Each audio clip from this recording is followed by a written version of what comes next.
पूनम पंचाल साहबा से मैं गुजारिश कर रहा हूँ कि वो माइक पर तशरीफ लाए।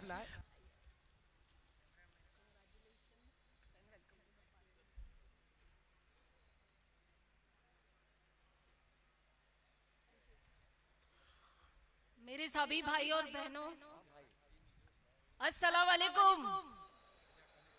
जोर से अस्सलाम वालेकुम। हाँ, कुछ जान है बाकी अभी। आप सब लोगों का मैं स्वागत करती हूँ राष्ट्रीय हित पार्टी की तरफ से, खासकर शुभम सिंह का। खड़े हो जाइए और तालियों के हकदार हैं आप भाई। इतना अच्छा इंट्रोडक्शन दिया है, प्रवक्ता का रोल अभी आप ही को मिलने वाला है। ताहिर भाई से गुजारिश करती हूँ आने वाले दिनों में इनको जरूर ट्रेन कर दीजिए। भाई मेरे पेट पे लात मार दिया आपने। बहुत अच्छा, बेहतरीन अकल की पीढ़ी है और ये लोग हमारे भविष्य है। मेरी आप सब से गुजारिश है कि ताहिर भाई की सोच राष्ट्रहित की सोच है, मानवता के आधार के मूल्य आधार पे हम लोग चलेंगे।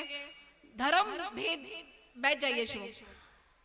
ये धर्म में अलग अलग, कब से हमने नारियल को हिंदू और खजूर को मुसलमान बना दिया। हम तो हाँ से हिंदू, वहां से मुसलमान हम हैं और हमारा हिंदुस्तान है। तो हम सब मिलकर आगे बढ़ाएंगे इस देश को। और राष्ट्रीय हित पार्टी के विचारों को मद्देनजर रखते हुए मैं सबसे गुजारिश करती हूँ कि ज्वाइन कीजिए राष्ट्रीय हित पार्टी को और मजबूत कीजिए हमारी पार्टी को।